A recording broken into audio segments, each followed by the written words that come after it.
Italy کا ایک مغرور بادشاہ حکومت اور دولت کے گھمنڈ میں غریبوں سے بات تک کرنا بھی برا سمجھتا تھا، اس لیے اکثر لوگ اسے ناپسند کرتے تھے۔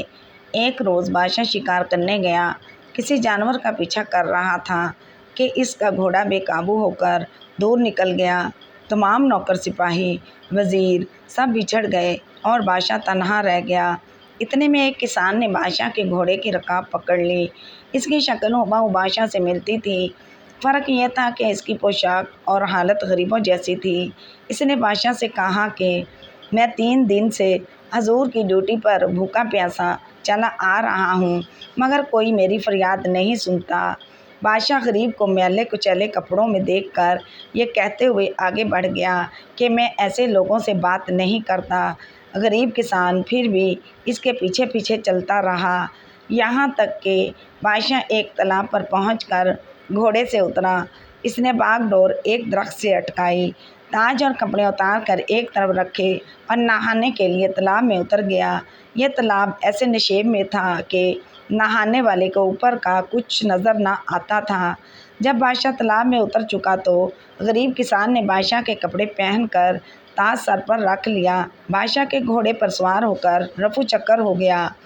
کسان بادشاہ تھوڑی ہی دور گیا تھا کہ اسے شاہی نوکر چاکر مل گئے، جنہوں نے اسے بادشاہ سمجھ کر ادب سے سلام کیا اور ان کے ساتھ شاہی محل میں چلا گیا۔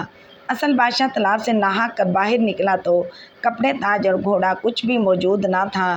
وہ بہت گھبرایا، مگر اب کیا ہو سکتا تھا۔ ناچار غریب کسان کے میلے کپڑے پہننے اور کئی دن تک فاقے کرنے اور بھٹکنے کے بعد شہر پہنچا، مگر اب اس کی یہ حالت تھی کہ جس سے بات کرتا کوئی منہ نہ لگاتا، اور جب یہ کہتا کہ میں تمہارا بادشاہ ہوں تو لوگ اسے پاگل سمجھ کر ہنس دیتے۔ 2-3 ہفتے اسی طرح گزر گئے۔ جب اس پاگل کا قصہ بادشاہ کی ماں نے سنا تو اسے بلوا کر اس کے سینے پر تل کا نشان دیکھا، پھر جس سے اس کی سچائی کی تصدیق ہو گئی۔ کسان نے اصلی بادشاہ کی یہ حالت دیکھ کر کہا، کیا تم وہی شخص ہو جو دولت اور حکومت کے گھمنڈ میں غریبوں کی فریاد نہیں سنتے تھے؟ اسی کی سزا دینے کے لیے میں نے یہ سب کیا تھا۔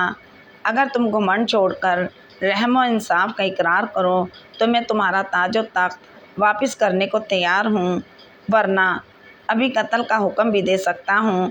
یہ سن کر بادشاہ نے عاجزی اور ندامت کے ساتھ اپنی غلطی تسلیم کی اور کسان اسے تاج و تخت واپس دے کر گھر چلا گیا، جس کے بعد بادشاہ نے اپنی اصلاح کی اور چند دنوں میں اس کی نیک نامی کا ڈنکا دور دور تک بجنے لگا۔